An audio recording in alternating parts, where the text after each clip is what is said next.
It's been a memorable week in US politics with the return of Donald Trump to the White House.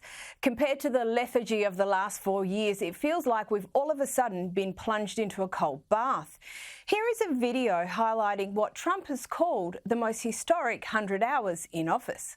The golden age of America begins right now. America's decline is over.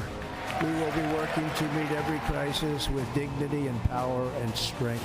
We will move with purpose and speed to bring back hope, prosperity, safety, and peace for citizens of every race, religion, color, and creed. For American citizens, January 20th, 2025 is Liberation Day.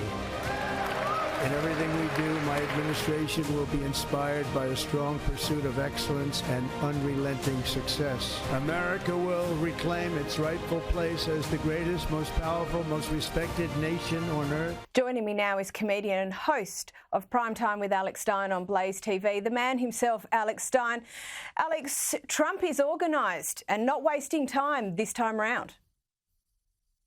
No, Donald Trump is not wasting time. He's setting the tone of his presidency, right from the start, that he means business, that he's done messing around, letting other countries just walk to our country and become asylum seekers. He's done with that. He's realized that we have a serious issue at the border, and that's why he's putting troops there. He's helping all the January 6ers get pardoned because the Department of Justice was weaponized against American citizens. So just the tone that he set this early, I think it's going to be a wild 4 years, especially for the liberals that are probably shaking in their boots right now, especially the illegal immigrants, after seeing, that Donald Trump was not kidding. He is doing what he said that he was going to do on the campaign trail. And Trump has signed a number of executive orders, but including one to release the JFK, RFK and Martin Luther King assassination files. What should we expect here? Well, there's so many files I saw online that even though they gave us 99% of the files, there's still so much to go through, and that the Martin Luther King family didn't want some of the information to come out because if you look at that information, there's some weird stuff that Martin Luther King maybe was doing some weird, nefarious stuff. Now, I think we're going to find out that a lot of people in America were doing nefarious stuff, and that's why they didn't want all this information to get out. But luckily, Donald Trump, in his 4 years when he was president, got railroaded the whole entire time. So he's not going to waste 1 minute not accomplishing all the goals and tasks that he set forth during his campaign. So this is just another indication that he's going to give us governmental transparency that everybody in America is craving. So, God bless America and God bless the future when it comes to Donald Trump as president. And he's definitely a lot more organised this time around. There were parts of his last term in presidency where they were a bit chaotic. This time here, he seems to have thought things through much better. Well, yeah, I think now, looking back, it was terrible that he didn't win in 2020, but really, this is probably the best thing that could have happened, because if it was the other way around and that he won, now he would be out of office right now and they would be opening up the border. So it would be a total opposite situation potentially than what we're having now. So it was actually a blessing that he lost. Everybody got to see how terrible the country is doing under the Biden regime and the Kamala Harris regime. So now they're going to appreciate Donald Trump that much more. And I'm ready for our gas prices to go down. I know that's next. So just wait. The cost of living is going to go down for your average American very soon. Well, a lot of people have obviously been very welcoming of a Trump return. But in the wake of that return and his visit to California, and obviously those wildfires in Los Angeles continue to rage, but there are moves afoot in California for California to secede from the United States. Now, what's the process here, and does it have a snowball's chance? Well, I'm in Dallas, Texas, and a lot of Texans want to Texit. They want us to secede from America. And now that Donald Trump's in power, I don't agree with that. But if California wants to go, California, see you later. They're doing all kinds of weird gender reassignment surgery for kids. They let biological males compete against biological females, all because they put on a dress for a few periods during class.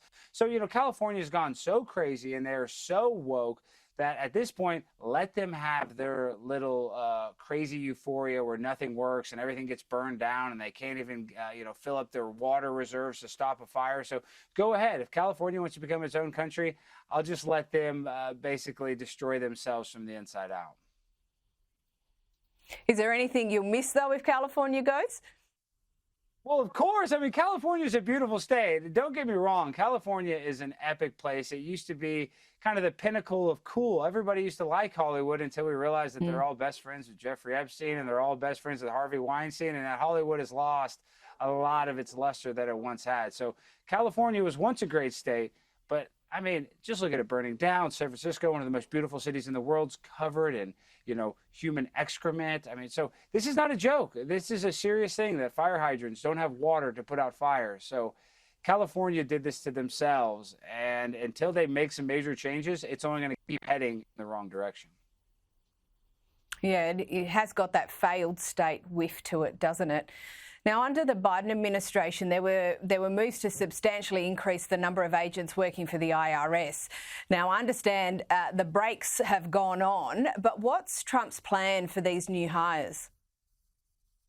He needs to get them the heck out of here. We don't need any more IRS agents. IRS, nobody likes the IRS. Just the fact that the Biden administration hired that many, enough to fill up a football stadium, shows you that the Biden administration does not care about American citizens. And we get taxed out the wazoo. So I think Donald Trump realizes that these people have jobs. The previous administration gave them some sort of promise that they were going to hire him, but I don't care about any of that. Donald Trump needs to fire every single one of them. We need less IRS agents, not more, to help in our quality of life here.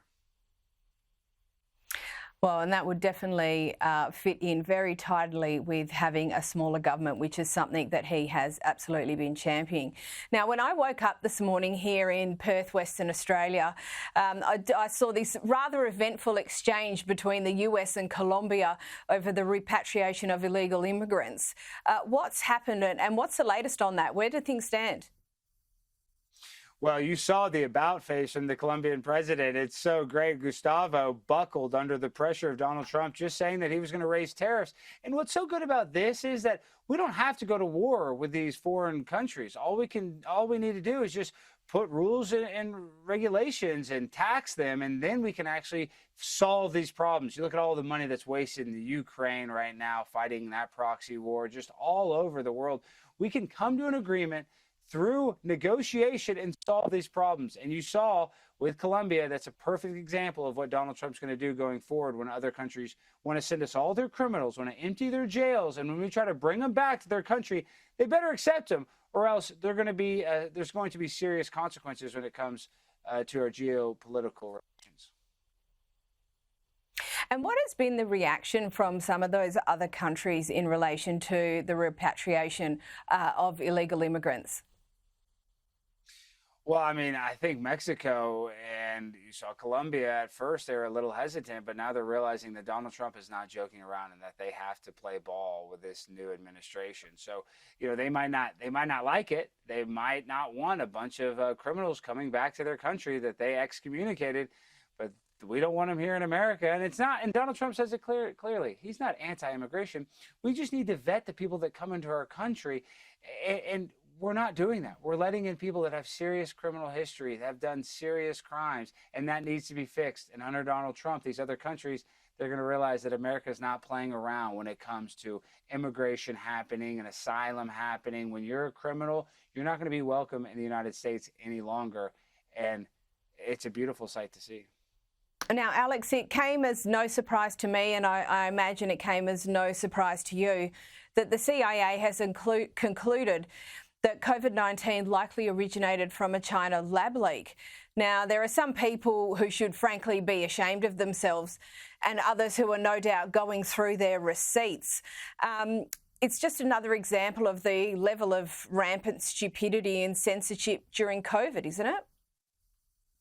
Are you kidding me? And I know you're being sarcastic when you ask me, but this is what makes me so sick about this whole entire thing, is that they knew that this was a virus that got leaked in China, and that we have had histories of SARS, pneumonia. There's been lots of respiratory illnesses, but because they wanted to push out the vaccine And it makes me sick. All the people that I lost, the people that I love, that weren't able to get proper care because they said that the only remedy was a vaccine. And the only way to get a vaccine without long-term testing was to get it through an emergency use authorization. And you're only able to get that authorization if there's no other remedy. So they lied about the origins of the virus. They lied about fixing the virus. They lied about every single aspect of COVID-19, and they ruined a lot of people's lives. So these people should be held accountable. And I hope, not trying to, cheerlead for Putin, but I would love for Dr. Fauci to get extradited to Russia and face a real trial, because what they did to American people by not giving us any other remedies for pneumonia or the flu, it cost a lot of people and a lot of loved ones their lives, and it just makes me sick. And there were a lot of us during COVID who asked questions. Those questions obviously were not appreciated.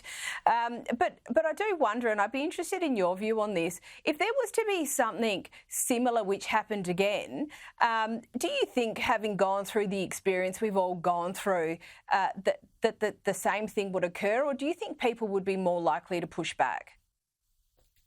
Well, of course, I think people would realize the first time shutting down during the pandemic was not the best choice for our country. And yes, if this happens again, which I'm sure it will, because there are viruses, we've had this before. Like I said, SARS didn't just come around in 2020. We've had other issues with sudden acute respiratory syndrome. So yes, it's going to happen again. And the next time it happens, they're not going to be able to bamboozle the people. They will be able to shut stuff down. They will be able to give people vaccines again, for sure.